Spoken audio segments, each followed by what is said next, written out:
Hello guys, मेरा नाम राहुल है। आज हम बात करने वाले हैं मेंस 365 विजन का। ये डॉक्यूमेंट है। इसमें अक्टूबर से लेके नवंबर तक की करंट अफेयर्स अपडेटेड है और सभी को पता है मेंस जनवरी में होगा। तो जिनका मेंस है उनके लिए ऑल द बेस्ट। और यहाँ पे हम बात करने वाले हैं अक्टूबर और नवंबर की। तो यहाँ पे पहले हम करेंगे पॉलिटी। इस लेक्चर में पूरा पॉलिटी कवर करने की कोशिश करेंगे और उसके बाद हम सीक्वेंस वाइज जाएंगे। पॉलिटी में सबसे पहली न्यूज़ है impact of Covid on federalism. तो पैंडमिक ने एक दोनों पे यूनिटरी स्ट्रेंथ पे और फेडरल एसेट पे इंडिया के पॉलिटिकल स्ट्रक्चर में एक सीरियस टेस्ट कर दिया है। यहाँ पे आप सभी को पता है इंडिया क्वासी फेडरल है, तो इसीलिए यूनिटरी और फेडरल एसेट के बारे में बात करी गई है। इम्पैक्ट क्या हुआ है कोविड-19 का फेडरलिज्म पे? जैसे पहली जो वेव थी वो बहुत ही इम्पोर्टेंट थी कि इस टाइम पे जो स्टेट गवर्नमेंट थी वो अनश्योर थी कि वो क्या इनिशिएटिव लेंगे, और यहाँ पे वो कंफ्यूज या अनश्योर थे दो रीज़न की वजह से। पहला है limited understanding of the virus की समझ कम थी स्टेट लेवल पे, और जितने भी पर्सुएसिव नेचर था वायरस का, और ये भी है कि जो वायरस था बहुत जगह फैला। यहाँ पे एक ट्रिपिडेशन था, मतलब एक फियर था, एंग्जाइटी था कि क्या इम्पैक्ट होगा इसमें और कैसे पॉलिटिकल ये ज़्यादा डिस्पेंसेशन करेगा अगर जो स्टेप्स है वो गलत तरीके से ले गए। दूसरा है आपका डिलेड एक्शन, जो स्टेट्स थी उन्हें बहुत ही टाइम आने के बाद दिया था एक्शन, जो कि आप समझ सकते हो। फिर जो इम्पोर्टेंट एक्ट है वो है आपका एपिडेमिक डिजीज़ एक्ट 1897, जिसमें एम्पावर करते हैं कि वो डील आउट कर सकते हैं एपिडेमिक सिचुएशन में। बड़े सारे स्टेट गवर्नमेंट इस लॉ का यूज़ करते हैं। स्टेट एपिडेमिक डिजीज़ कोविड-19 2020 का रेगुलेशन भी इन्हें इशू करा था। इसके अलावा जो असर्शन है ऑफ पावर बाय सेंटर, ये भी इम्पॉर्टेंट है। पॉलिटिकल सेंट्रलाइजेशन हो रही थी, सेंटर ने यूनिलैटरल डिसीजन लिया था जो अनाउंस करता है national wide lockdown through powered upon under the national disaster management act 2005। ठीक है, इस एक्ट के अंदर सेंट्रल इशू कर सकती है कंपल्सरी गाइडलाइंस और इंस्ट्रक्शन स्टेट्स को इन द मैटर्स। कौन कौन से मैटर्स हैं कि लॉकडाउन का स्ट्रेंथ कितना होगा, रिस्ट्रिक्शन क्या होगी और कंटेनमेंट जोनिंग कैसे होगी। इसके अलावा फिजिकल सेंट्रलाइजेशन था। टैक्स कलेक्शन जो स्टेट्स कलेक्ट करती थी वो डिक्लाइन हो गया था क्योंकि बिजनेस बंद हो गए थे। इंडिया का जो फेडरल डिज़ाइन है वो सेंट्रल बायस है, और यहाँ पे बहुत ही ज़्यादा दिक्कत आने लगी स्टेट को। कंपनसेशन जो स्टेट को था जीएसटी के अंडर वो डिलेड हो गया था। सेंटर ने इन्फोसाइज करा था more on rolling out conditional loans to state, मतलब कुछ कंडीशनल लोन दे देते थे। सेंटर ने इन्हांस कर दी थी boring limits of the states, मतलब कि बोरो कर सकते हैं ज़्यादा से ज़्यादा ताकि इस सिचुएशन को स्टेट्स डील आउट कर सके। ठीक है, तो ये जो चीज़ थी rather than unconditional relief grants. इसके अलावा सेकेंड वेव की बात करें जो इसी साल आई थी 2021 में, यहाँ पे डिसेंट्रलाइजेशन पॉलिसी की बात कर रहे हैं कि सेकेंड वेव के टाइम पे वो सीवियर थी एज़ कम्पेयर, सबको पता है फर्स्ट वेव से ज़्यादा सीवियर थी। सेंटर ने रिस्पॉन्ड करा एक मार्क शिफ्ट में।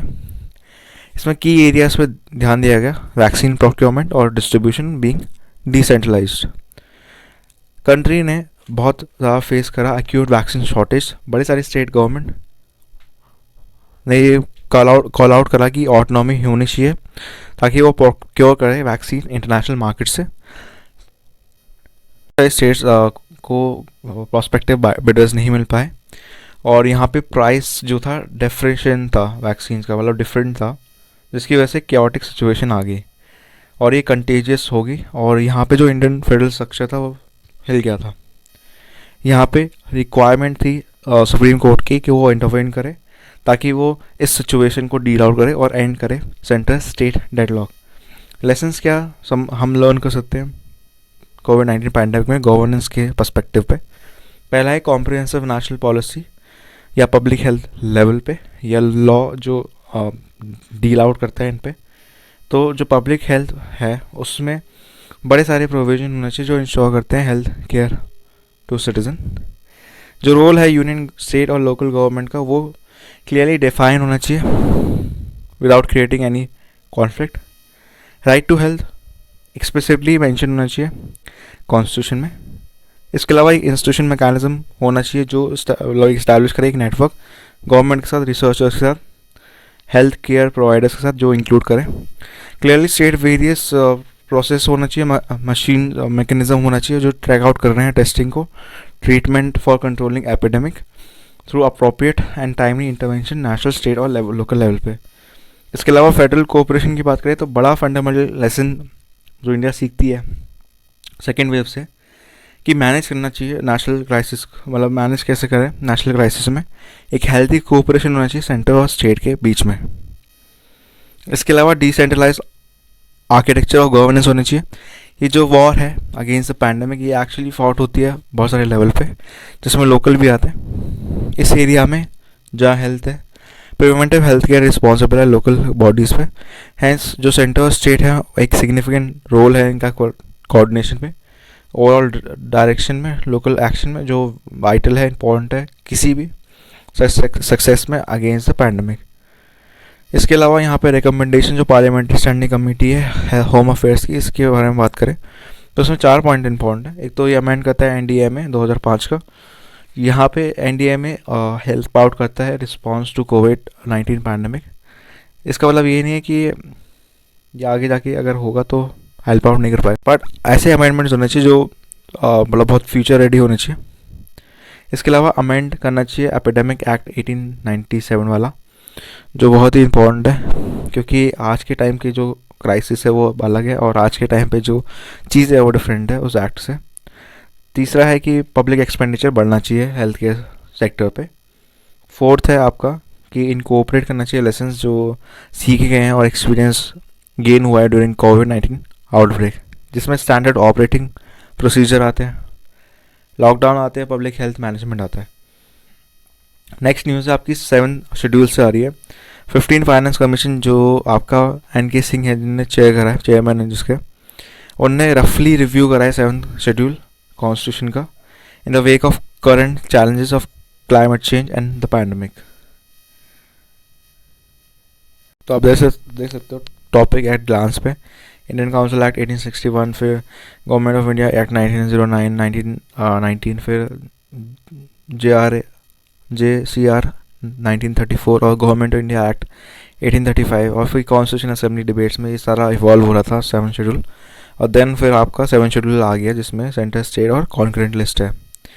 ठीक है, इशू इन चार्ज में भी आप देख सकते हो regular changes are not made according to the needs, ये इशू है। ठीक है, प्राइमेसी जो लॉ है वो पार्लियामेंट बनाती है यूनियन और कॉन्करेंट पे over the state list. Residuary power पे भी अभी कंसर्न है, सेंटर उसको देखती है। लास्ट से आपका demand for change of various states. ठीक है, रिफॉर्म्स क्या ज़रूरत है, और रिमूव करना चाहिए ऑब्सोलीट एंट्रीज़ को। सेकंड है नई एंट्रीज़ को लाना चाहिए। रेजिडरी पावर जो है स्पार्शली यूज़ होना चाहिए। इसके अलावा यहाँ पे आप देखो तो अप्रोप्रिएट प्लेसमेंट होना चाहिए एंट्रीज़ का। फिर प्रोसीजर जो बड़े सारे जुडिशियल प्रोनाउंसमेंट है और रिवर्स करना चाहिए रूल ऑफ रिपॉन्चेंसी। ठीक है, यहाँ पे शेड्यूल की बात करते हैं। 7 शेड्यूल की अगर हम बात करें तो आर्टिकल 246 जो है वो कन्फर्म करता है लेजिस्लेटिव पावर पार्लियामेंट में और स्टेट लेजिस्लेचर में सब्जेक्ट्स पे जो 7 शेड्यूल में आते हैं। जो entries related to national importance है वो ऑब्वियसली आपको सेंटर को मिलेगी, दैट इज़ यूनियन। और जो एंट्रीज है लोकल कंसर्न की वो आपको स्टेट्स को मिल जाती है। सरकारिया कमीशन की रिपोर्ट के हिसाब से जो कॉन्करेंट लिस्ट है वो ना तो आपका नेशनल मतलब एक्सक्लूसिवली नेशनल कंसर्न में नहीं आती, ना ही लोकल कंसर्न में आती है, इसलिए उनको मतलब एक ग्रे एरिया में रख दिया जिसको कॉन्करेंट बोला जाता है। अब रैशनल क्या है इस लिस्ट के बिहाइंड में, पहला है unity and integrity of India की स्ट्रॉन्ग सेंटर है जो सर्वाइव कर सकता है कम्युनल फ्रेंजी और मैनेज कर सकता है इंक्रीजिंग कॉम्प्लेक्स एडमिनिस्ट्रेशन जो कि नए नेशन में फेस कर रहे थे, इसीलिए। सेकेंड है आपका रिस्पॉन्सिव गवर्नमेंट होनी चाहिए, स्मॉल गवर्नमेंट इंकरेज होनी चाहिए पॉलिटिकल पार्टिसिपेशन के लिए, राइट्स ऑफ माइनॉरिटी के लिए। और यहाँ पे बैलेंस थर्ड पॉइंट है, बैलेंस इकोनॉमिक डेवलपमेंट होना चाहिए।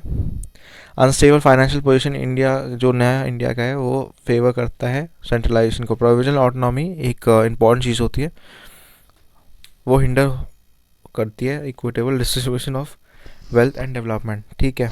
ये रीज़न था कि अगर सेंटर रहेगी तो ज़्यादा सही रहेगा, क्योंकि अगर स्टेट को पावर ज़्यादा देती है तो स्टेट अपने में देखेगा, वो ओवरऑल पॉलिसी नहीं देखेगा, ओवरऑल डेवलपमेंट नहीं देखेगा, अपने स्टेट को ज़्यादा प्रायोरिटी देगा। नेक्स्ट पॉइंट है अदर्स में जॉइंट कमेटी रिपोर्ट जो है 1934 की, ये भी बहुत नेसेसरी थी, जो इंश्योर करती है प्रोविजंस पे कि वो ट्रूली ऑटोनॉमस रहे और डिटरमाइन करे जुरिस्डिक्शन इंडिपेंडेंटली।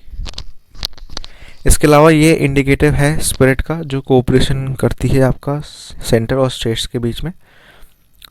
यूनियन इसमें बोला है वैसे, यूनियन आप याद रखना, मैं बस एग्जाम्पल के लिए आपको समझाने के लिए सेंटर बोल रहा हूँ, ठीक है। रिफॉर्म लाना चाहिए 7 शेड्यूल में। पहला है स्टेट डिमांड करती है ग्रेटर ऑटोनॉमी। एरोजन जो है डिवीजन ऑफ फंक्शन, इसमें एग्जांपल दिया है कि जो कॉन्स्टिट्यूशन है प्लानिंग कमीशन का 1951 में शिफ्ट करा है subjects like forest education from state to the concurrent list, ये 42nd अमेंडमेंट में हुआ है, ठीक है। मतलब फॉरेस्ट और एजुकेशन आपका सेंटर भी देखता है और स्टेट भी देखता है, पर ये 42nd अमेंडमेंट के बाद हुआ था, पहले ये स्टेट को देखता था। दूसरा है आपका ग्रीवेंसेस जो है allocation of residuary power with the centre. Rajamannar committee जो तमिलनाडु में है 1969 में जो बैठी थी, वो भी इसी चीज़ की बात करती थी। और अनंतपुर साहिब रेजोल्यूशन जो पंजाब में रेजोल्यूशन निकला था 1973 में, उन्हें भी रिकमेंड करा था कि जो बड़ी सारी एंट्रीज है वो स्टेट लिस्ट में आना चाहिए। Both union and concurrent list wasting residuary power in the states, मतलब कि यहाँ पे या तो मतलब रेजिडुअरी पावर ऐसे करो कि या तो कॉन्करेंट में कर दो, ठीक है, या तो स्टेट लिस्ट में भी डाल दीजिए कुछ, ताकि स्टेट के पास पावर रहे। इसके अलावा डिसेंट्रलाइजेशन की बात करिए कि डिसेंट्रलाइजेशन ज़्यादा होना चाहिए। 73rd और 74th कॉन्स्टिट्यूशनल अमेंडमेंट एक्ट में बोला गया था कि डिसेंट्रलाइजेशन ज़्यादा होना चाहिए, बट यहाँ पे ज़्यादातर देखा गया है कि यार जो डिसेंट्रलाइजेशन है उसने ज़्यादा प्रोग्रेस नहीं करा है। कुछ स्टेट्स में करा है बट कुछ स्टेट्स में अभी भी अनक्लियर है, फंड्स कैसे मिलते हैं अनसर्टेन और इनएडुकेट है। जो डिसीजन मेकिंग है वो बेसिकली स्टेट ब्यूरोक्रेसी करता है ज़्यादातर। इसके अलावा चेंजिंग गवर्नेंस नीड ये भी इम्पॉर्टेंट है कि जो लेजिस्लेशन एलोकेशन है 1950 में जो हुआ था वो रेलेवेंट है प्रेजेंट में। कंसर्न्स जो है क्लाइमेट चेंज पे भी है, और टेक्नोलॉजी जो है जो बढ़ रही है आजकल, आर्टिफिशियल इंटेलिजेंस आ रही है, वो भी एक कंसर्न है कि कैसे अडॉप्ट करें, और बड़ी सारी चीज़ें हैं जो ड्राफ्ट होनी चाहिए टाइम टू टाइम।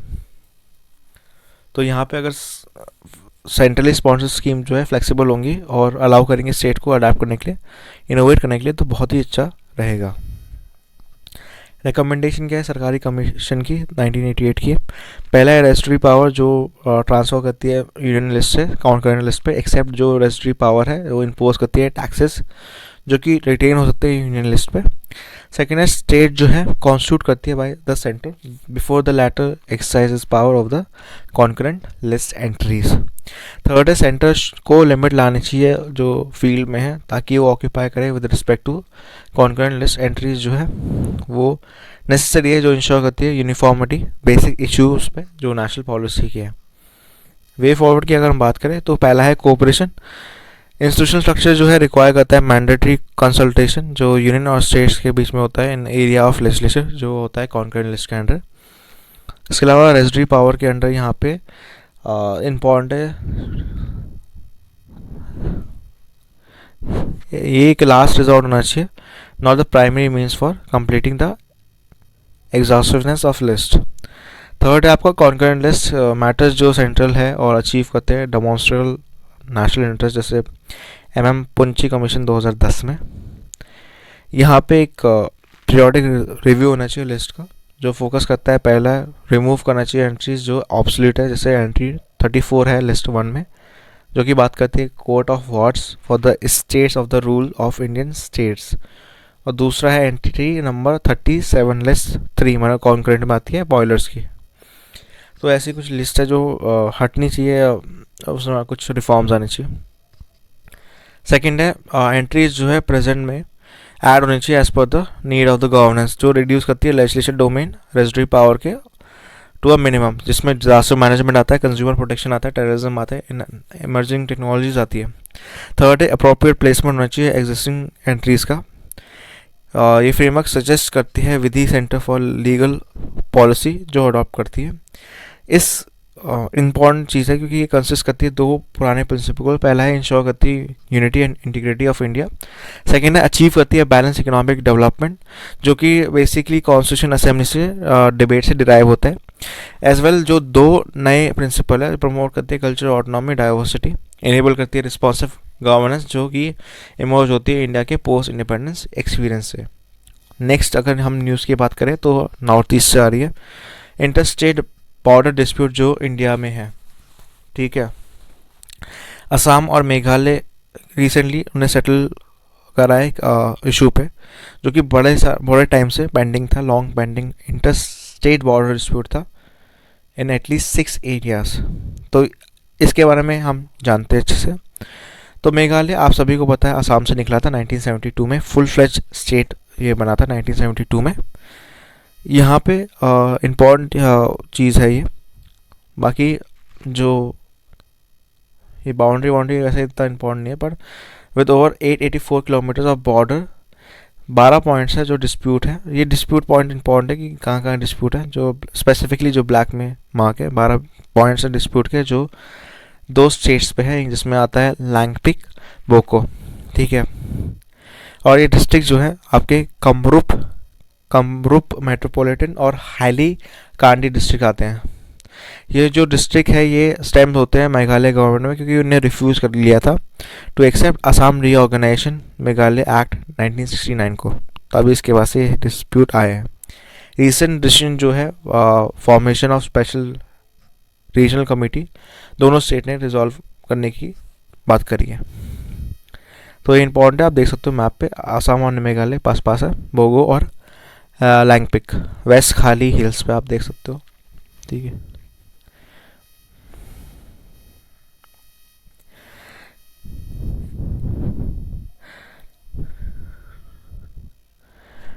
यहाँ पे आप देख सकते हो जो रिसेंट डिसीजन आया है वो बहुत ही इंपॉर्टेंट है। इसके अलावा यहाँ पे जो एडमिनिस्ट्रेशन डिवीजन है और इंटर स्टेट बॉर्डर डिस्प्यूट्स है ये भी इंपॉर्टेंट है। ये जनरल बात कर रहे हैं, ठीक है। पहले तो हम देखेंगे जो स्टेट रीऑर्गेनाइजेशन कमीशन जो बैठा था 1953 में, उन्हें डिवाइड करा था इंडियन टेरिटरी को 14 स्टेट में 6 यूटीज़ में लिंग्विस्टिक बेसिस पे, ठीक है। और रफली जो है रीऑर्गेनाइजेशन जो total number of administration division है इंडिया में 28 स्टेट्स है और 8 यूटीज़ है। ये डिवीजन जो है इम्पॉर्टेंट है। रीऑर्गेनाइजेशन जो स्टेट असम हुआ था वो स्टार्ट होता है आपका नागालैंड से, मतलब कि सबसे पहले जो काव आउट होगा नागालैंड होगा 1963 में, जिसकी वजह से 4 inter state border dispute start हो गए नॉर्थ ईस्टर्न रीजन में, ठीक है। असम मेघालय डिस्प्यूट भी उसी टाइम पे स्टार्ट हुआ था 1972 में। तो असम नागालैंड डिस्प्यूट जो है नागा हिल्स पे है और जितने भी नागा डोमिनेटेड एरियाज हैं नॉर्थ छाछर में और नगाओ डिस्ट्रिक्ट में, जो कि पार्ट है आपका नागा टेरिटरी अंडर 1866 नोटिफिकेशन जो ब्रिटिशर्स ने करी थी। सेकेंड है आसाम मिजोरम डिस्प्यूट जो कि बाउंड्री पे है सदर्न आसाम बारक वैली पे और लुसाई हिल्स पे, जो कि 2 ब्रिटिश एरा नोटिफिकेशन पे है 1875-1933 with Mizoram demand on boundary as decided in 1873। इसके अलावा आसाम अरुणाचल प्रदेश के अभी डिस्प्यूट है फॉरेस्ट ट्रैक्स पे जो प्लेन एरियाज पे है बॉर्डर पे, ये भी इम्पॉर्टेंट है। इसके अलावा कुछ इंटर स्टेट बॉर्डर डिस्प्यूट्स है जो एग्जिस्ट करते हैं इंडिया में, आइदर वो एक्टिव है या डोमिनेंट है, ठीक है। एक्टिव वाले हम देख लेते हैं जो आपको मैप पे भी मैं दिखा दूंगा। पहला है हरियाणा हिमाचल प्रदेश जो परऊना रीजन पे है नियर पंचकुला, तो ये आप देखो मैप पे हिमाचल और हरियाणा का जो डिस्प्यूट है। सेकेंड है आपका महाराष्ट्र और कर्नाटका का जो बेलगांव डिस्ट्रिक्ट के ऊपर ये डिस्प्यूट है with the large Marathi speaking population. ये पार्ट था बॉम्बे प्रेसिडेंसी का बिफोर कमिंग अंडर कर्नाटका 1956 में, ठीक है। तो आप देख सकते हो ये रीजन जो है बेलगांव है, ठीक है ना। इसके अलावा यहाँ पे आप देखो तो हिमाचल प्रदेश लद्दाख ओवर सारचू है, इम्पॉर्टेंट है ये बहुत। ये ले करता है आपका ले मनाली हाईवे पे, तो ये भी बहुत इम्पोर्टेंट है। ले मनाली हाईवे कहाँ गया, ये रहा, ठीक है।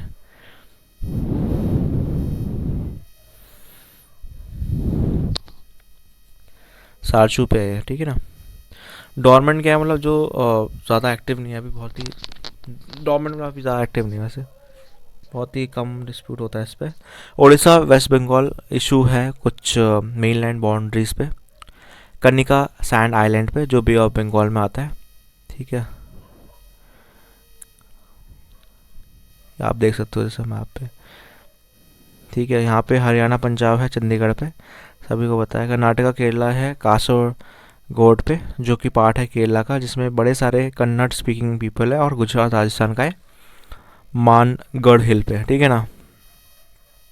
अब रीज़न क्या है डेवलपमेंट का और prevalence of inter state border dispute का? पहला है ब्रिटिश पॉलिसी की वजह से बड़े सारे दिक्कतें आई, क्योंकि उन्हें बाउंड्रीज डिवाइड करी ऑन एडमिनिस्ट्रेशन कन्वीनियंस या कमर्शियल इंटरेस्ट पे, जिसकी वजह से प्रेजेंट डे क्लेम्स आ रहे हैं और काउंटर क्लेम्स आ रहे हैं, ठीक है। सेकेंड है इम्प्लीमेंटेशन नहीं हुई रिकमेंडेशन बॉर्डर डिस्प्यूट पे। फॉर एग्जांपल नागालैंड ने रिजेक्ट कर दिया था सुंदरराम कमीशन की रिपोर्ट जो कि आपका डिस्प्यूट पे है विद असम, ठीक है। सिमिलरली मेघालय ने रिजेक्ट कर लिया VY चंद्रचूड़ कमेटी जो रिकमेंड करती है dispute with Assam.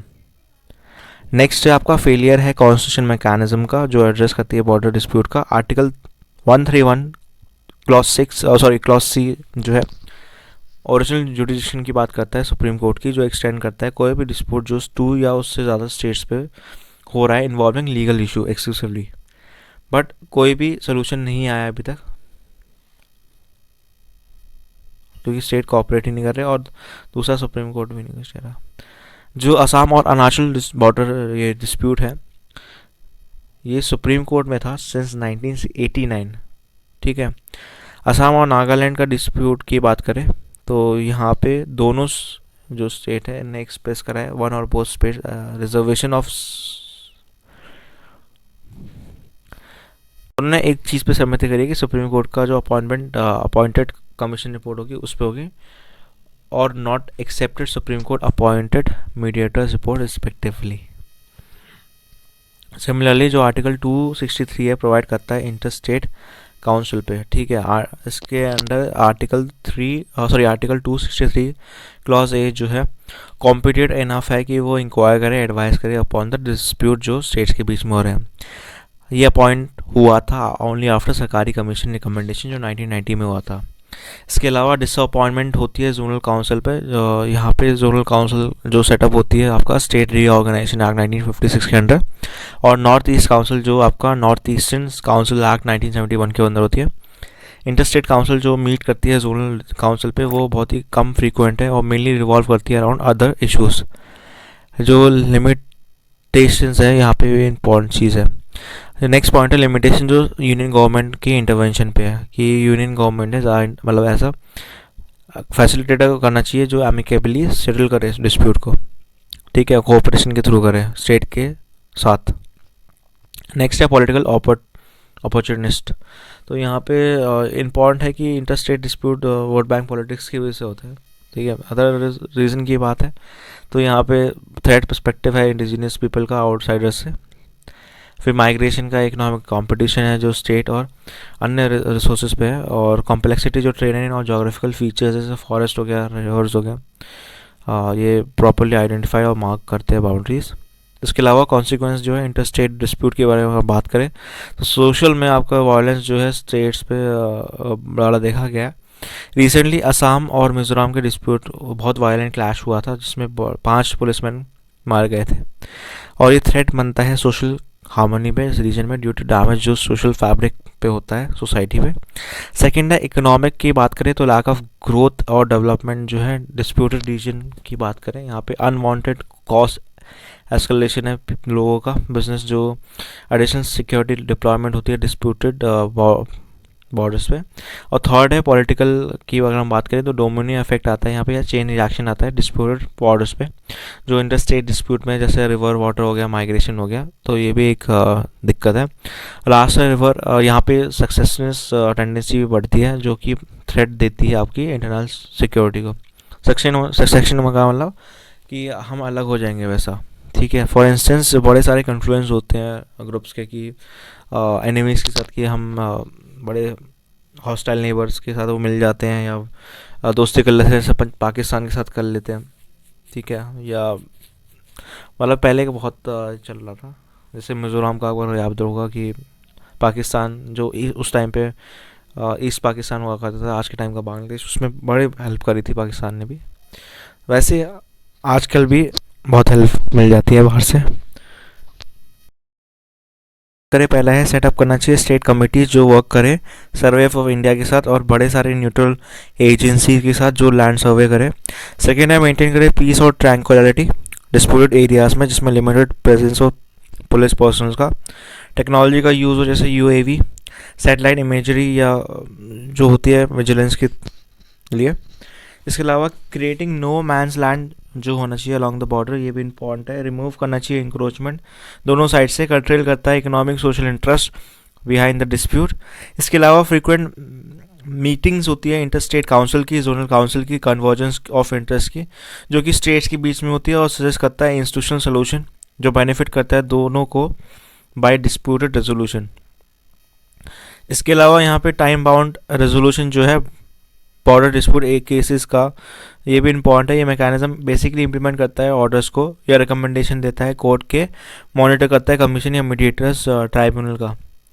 For instance यहाँ पर ट्राइब्यूनल जो है इस्टेब्लिश होती है, और वो हेयर करती है इंटर स्टेट बॉर्डर डिस्प्यूट, जो इंटरप्रेट करती है पुराने legal documents Assam Mizoram dispute, जो रीच आउट करते हैं सोल्यूशन में।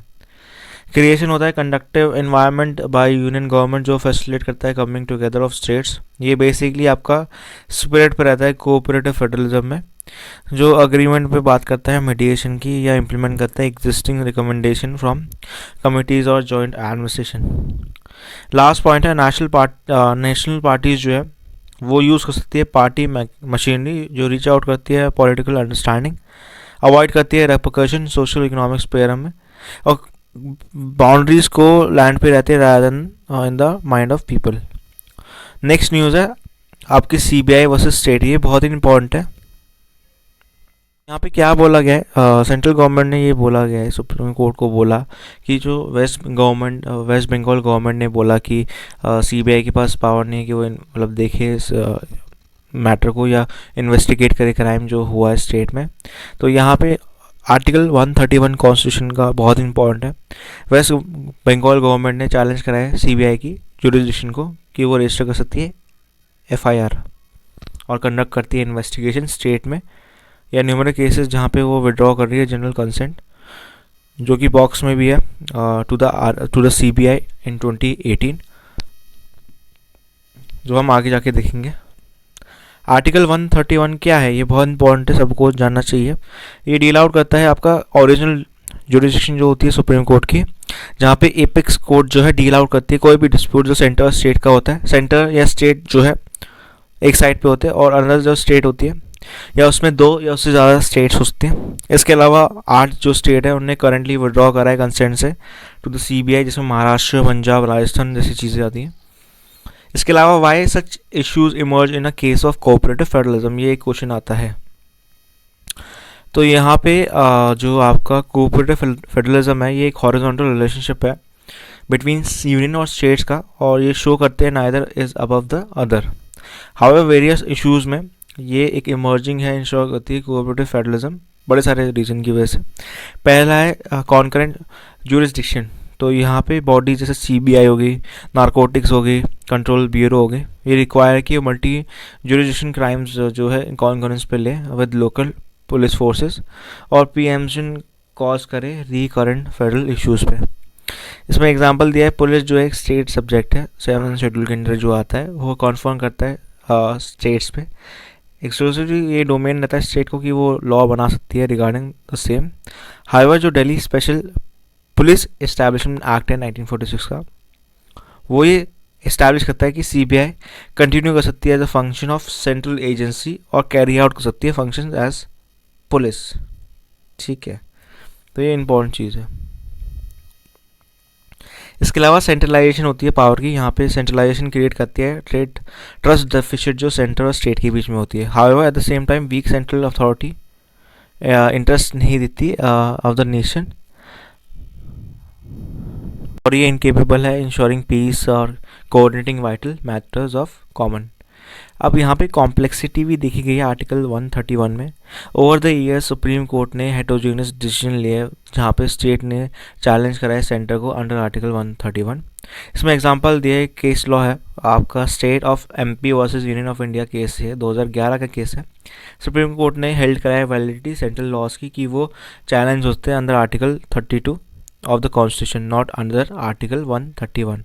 तो मतलब सुप्रीम कोर्ट ने ये इंश्योर करा था इस केस में state of Madhya Pradesh versus union of India में कि सुप्रीम कोर्ट वैलिडिटी इंश्योर कर सकती है सेंट्रल लॉज की जो कि चैलेंज हो सकते हैं इसके अंडर। सेकेंडली अगर बात करें state of Jharkhand versus state of Bihar 2014 का जो केस है, सुप्रीम कोर्ट ने डिसएग्री करा है अबव जजमेंट में और ये हेल्ड करा है कि 131 जो है वो एग्जामिन कर सकता है कॉन्स्टिट्यूशनलिटी स्टेट स्टैटू की।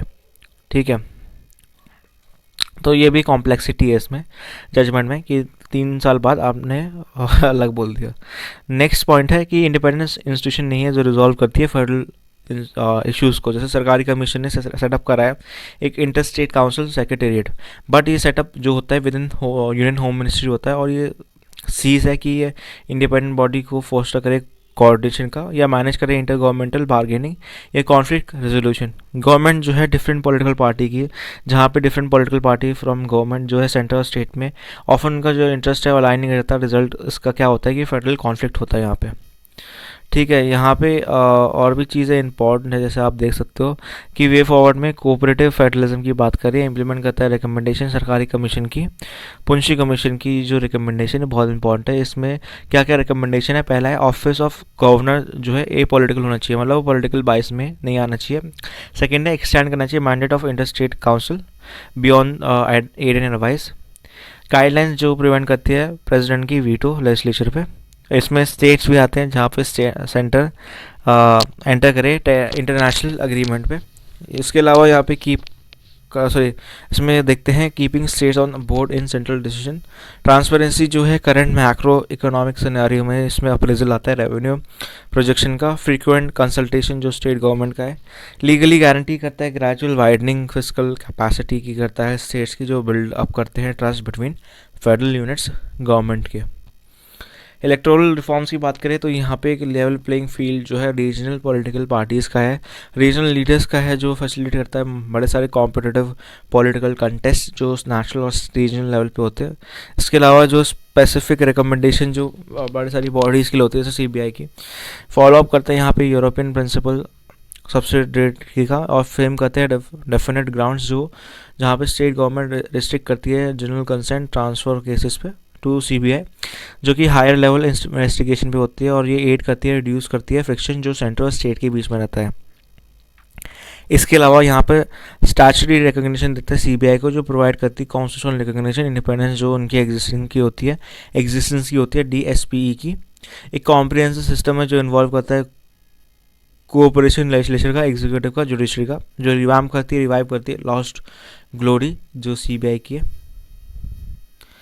इसके अलावा यहाँ पे अगर हम बात करें तो बहुत ही इंपॉर्टेंट है सीबीआई के बारे में बात करते हैं। फीचर्स क्या है, यहाँ पे ये मेन इन्वेस्टिगेशन एजेंसी है सेंट्रल गवर्नमेंट का जो केसेस रिलेटेड टू करप्शन हो गया या क्रिमिनल प्रोब्स हो गया, ये स्टैच्यूटरी नहीं होता, स्टैच्यूटरी बॉडी नहीं है। इसके अलावा सीबीआई डायरेक्टर की बात करें तो लोकपाल एक्ट 2013 प्रिस्क्राइब करती है सीबीआई डायरेक्टर जो अपॉइंट करता है रिकमेंडेशन ऑफ कमेटी कंप्राइज जो जिसमें आपका प्राइम मिनिस्टर आता है, लीडर ऑफ अपोजिशन आता है लोकसभा में, सीजीआई आता है, यह जज होता है सुप्रीम कोर्ट का जो नॉमिनेट होता है उसके द्वारा। इन्वेस्टिगेशन प्रोसीजर की अगर हम बात करें तो यहाँ पे सेंट्रल गवर्नमेंट ऑथराइज कर सकती है सीबीआई को कि वो इन्वेस्टिगेट करे कुछ क्राइम्स में जो स्टेट ओनली होती है with the consent of state government. तो ये इंपॉर्टेंट है, स्टेट गवर्नमेंट की कंसेंट होना चाहिए। सेक्शन 5 और सेक्शन 6 जो है डीएसपी का, ठीक है, ये बहुत ही इंपॉर्टेंट है। ये डील आउट करता है रिक्वायरमेंट होनी चाहिए स्टेट की कंसेंट यहाँ पे इंपॉर्टेंट है। जनरल कंसेंट फॉर सीबीआई होना चाहिए। इस एक्ट के अंडर सीबीआई मैंडेटली ऑब्टेन करे कंसेंट स्टेट से, और स्टेट गवर्नमेंट जो है, जो कंसर्न है, वो consent they before investigating a crime in a state. जो कंसेंट ऑफ स्टेट गवर्नमेंट है ये आइदर केस स्पेसिफिक हो सकता है या जनरल भी हो सकता है। जनरल कंसेंट का मतलब है कि नॉर्मली जो स्टेट देती है ताकि सीबीआई उनकी हेल्प करे इन्वेस्टिगेशन में केसेस जो करप्शन है अगेंस्ट सेंट्रल गवर्नमेंट एम्प्लॉयज़ इनके स्टेट में। इसके एब्सेंस में सीबीआई अप्लाई कर सकता है स्टेट गवर्नमेंट में हर केस में before taking even small action. इसके अलावा एक्स्ट्रा टेरिटोरियल ऑपरेशन भी कंडक्ट होते हैं यहाँ पे। जो कॉन्सेप्ट है सीबीआई का वो एडवांस इन्वॉल्विंग स्पेशलाइज्ड इन्फॉर्मेशन है, टेक्निकल नॉलेज है, और वेसल इनकोऑपरेटिंग होती है extra territorial operation. Supreme court and high court जो है कैन ऑर्डर सीबीआई की वो इन्वेस्टिगेट करे कोई भी क्राइम कोई भी कंट्री में without the consent of the state. तो यहाँ पे बस इम्पैक्ट ये है, पॉलिटिक्स होती है फेडरलिज्म पे, इम्पैक्ट होता है फंक्शनिंग ऑफ स्टेट पे, और इम्पैक्ट करता है इन्वेस्टिगेशन को। नेक्स्ट है यहाँ पे ऑल इंडिया जुडिशल सर्विस की बात करें। रिसेंटली सेंट्रल गवर्नमेंट ने प्रिपेयर करा है कि ये फ्रेश पुश दे establishment of all India judicial service lower judiciary on the lines of central civil services. तो ये बहुत इंपॉर्टेंट है। बैकग्राउंड क्या है, AIGS का, ऑल इंडिया जुडिशल सर्विसेज का जो आइडिया है सेंट्रलाइज जुडिशल सर्विस का, वो पहली बार आया था 14 लॉ कमीशन की रिपोर्ट पे, जो कि 1958 पे है। बात करती है, इसका टाइटल बहुत इंपॉर्टेंट है, report on reforms on judicial administration. तो ये इनिशिएटिव जो है रिफॉर्म करता है जुडिशरी, सेंट्रलाइज करता है रिक्रूटमेंट जजेस का at the level of additional district जज और डिस्ट्रिक्ट जज फॉर ऑल द स्टेट। तो एडिशनल डिस्ट्रिक्ट जज ADG या DJ जो बेसिकली आपका रिक्रूट करता है, इसकी बात कर रहा है ये इनिशिएटिव। 42nd अमेंडमेंट एक्ट जो है 1976 का अमेंड करता है आर्टिकल 312 क्लॉज 1, जो एम्पावर करता है पार्लियामेंट को कि वो लॉ बना सकता है for the creation of more और मोर देन सिविल सर्विस का। यहाँ पे ये आर्टिकल इम्पॉर्टेंट है 312 क्लॉज 1, जो एम्पावर करता है क्या कहते हैं पार्लियामेंट को कि वो लॉ बना सकता है क्रिएशन फॉर वन और मोर ऑल इंडिया सर्विसेज, जिसमें AIGS आता है, और ये कॉमन रहता है यूनियन और स्टेट के लिए भी।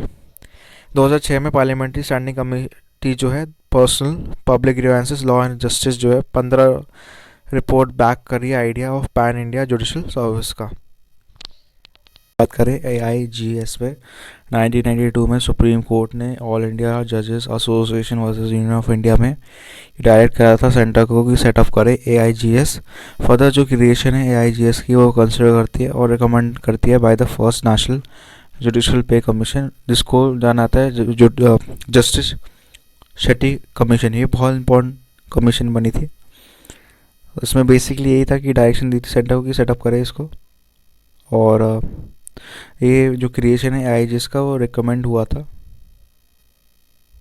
और इसको जस्टिस शेट्टी कमीशन बोला जाता है। ठीक है। हाउएवर 1993 में रिव्यू जब हुआ था जजमेंट का, तो कोर्ट ने लेफ्ट कर दिया था सेंटर को लिबर्टी पे कि वो इनिशिएटिव ले इस इशू पे। 2017 में सुप्रीम कोर्ट ने एक सो मोटो कॉग्निशन लिया था इस इशू पे, जो अपॉइंटमेंट की बात करता है डिस्ट्रिक्ट जजेस का, और मूव करा था सेंट्रल सिलेक्शन मैकेनिज्म पे। चैलेंजेस क्या है क्रिएशन ऑफ AIGS का ऑल इंडिया जुडिशरी। पहले नीड समझ लेते हैं, नीड क्यों है। पहला है वैकेंसी को फिलअप करना ताकि रिड्यूस करे पेंडेंसी ऑफ केसेस। सेकंड है इन्हांस करना representation of marginalise and deprive section of society. Third है इंडक्ट करना क्वालिफाइड फ्रेश लीगल टैलेंट को। फोर्थ है इम्प्रूव करता है efficiency of judicial administration. Fifth है एंड करता है करप्शन नेपोटिज्म। सिक्स्थ है इम्प्रूव करता है आपका India ease of doing business ranking. और लास्ट है नेशनल इंटीग्रेशन को बढ़ाता है। चैलेंजेस की बात कर लेते हैं। पहला है कि ये फेल कर रहा है एड्रेस पे जो इश्यूज़ है वैकेंसीज़ का। मोस्ट वैकेंसीज जो है सबऑर्डिनेट लेवल पे होती है और not at the level of district जजेस। सुप्रीम कोर्ट की रिपोर्ट के हिसाब से 2018-19 की एनुअल रिपोर्ट के हिसाब से यूपी में सबसे हाईएस्ट वैकेंसी है जो कंट्रीब्यूट करती है 27.58% ओवरऑल वैकेंसी। उसके बाद बिहार पे आती है 13.05%। फिर लैंग्वेज बैरियर भी है कि जुडिशल बिजनेस जो है कंडक्ट होती है रीजनल लैंग्वेज में, वो अफेक्ट कर सकती है बाय सेंट्रल रिक्रूटमेंट। फिर फेडरलिज्म के अगेंस्ट है, अगर फंडामेंटल पावर है स्टेट की कि वो रूल्स बना सकती है, गवर्न कर सकती है, अपॉइंटमेंट ऑफ डिस्ट्रिक्ट जैसे वो चली जाएगी। और सेकेंड लास्ट है जुडिशल इंडिपेंडेंस को ये थ्रेटन करती है। और लास्ट है कि रिस्ट्रिक्ट करती है प्रमोशनल एवेन्यूज स्टेट ऑफिसर्स की। ठीक है, एवेन्यूज जो प्रमोशन की है वो कंट्रोल हो जाएगी जो ऑलरेडी एंटर्ड है उस स्टेट सर्विसेज में, अगर जो ऑफिसर है सीनियर लेवल पे वो ले जाए तो। वे फॉरवर्ड की अगर हम बात करें तो यहाँ पे पहला है क्लियर अप करती है लैंग्वेज बैरियर प्रॉब्लम्स को। एप्लीकेंट फिल कर सकते हैं डिज़ायर्ड लिस्टिंग के हिसाब से जो स्टेट की रिक्वायर्ड है। स्मॉल लैंग्वेज एसोसिएट चेक कर सकते हैं जो पहले उस ड्यूरेशन में इंटरव्यू के हैं। फिर एडिक्वेट फंड्स की बात करें सिग्निफिकेंटली रिड्यूस करते हैं डिले, जैसे इंप्रूव करती है आपकी पुअर कोड इंफ्रास्ट्रक्चर, अडॉप्ट करती है टेक्नोलॉजिकल इंटरवेंशन, अपॉइंट करती है कोड मैनेजर्स को। नेक्स्ट पॉइंट है इंगेज करती है स्टेक होल्डर्स के साथ, डेवलप करती है कॉन्सेंसस और अराइव करती है कॉमन ग्राउंड पे। नेक्स्ट पॉइंट है करियर ग्रोथ प्रोस्पेक्ट भी है, करियर ग्रोथ जो है एक्सपेक्टेशंस जो है लोअर कोर्ट जजेस का वो क्रिएट होती है, और यहाँ पे ज़्यादातर आपका हाफ ऑफ हाई कोर्ट जजेस रिक्रूट होते हैं इन बार्स में। लास्ट पॉइंट है कैपेसिटी बिल्डिंग होती है लोअर कोर्ट जजेस की, जो एक फॉर्म है कंटिन्यू करती है लीगल एजुकेशन की जो एसेंशियल है। इसमें बहुत सारे पॉइंट्स हैं जैसे pendency of nearly 4 crore cases. Second है adequate number of lack of adequate number of जजेस है। थर्ड है आपका जो वेरिएशन आता है पे में, रेमुनरेशन की बात करते हैं जजेस अक्रॉस द डिफरेंट स्टेट्स। और फिर आपका लैक ऑफ इंफॉर्मेशन और इंटरेक्शन होता है लोगों के अंदर। फिर ट्रांसपेरेंसी नहीं है जुडिशल अपॉइंटमेंट पे, और लैक ऑफ जुडिशल इंफ्रास्ट्रक्चर। ये 6 पॉइंट है, तो बहुत इंपॉर्टेंट है, ठीक है ना। इसी के साथ ही ये वीडियो ख़त्म होती है, और नेक्स्ट लेक्चर में हम इंटरनल पार्टी डेमोक्रेसी स्टार्ट करेंगे। सोशल मीडिया पे कनेक्ट होना है मेरे साथ, तो आप क्या कर सकते हो, आप डिस्क्रिप्शन पे जाओ, लिंक है इंस्टाग्राम का, टेलीग्राम का, आप चेकआउट कर सकते हो, और आपको ऐसे ही कुछ डेली के मिल जाएंगे। यहाँ पे आप चेकआउट सकते हो, डेली आती है वीडियोस, तो आपके लिए इजी रहेगी। इसी के साथ ही आपको जानना है माइक कौन सा यूज़ करता हूँ या बुक कौन सी यूज़ करता हूँ मैं, तो उसका भी लिंक डिस्क्रिप्शन पे, आप अमेज़ॉन से बाय कर सकते हो अगर आपको चाहिए तो।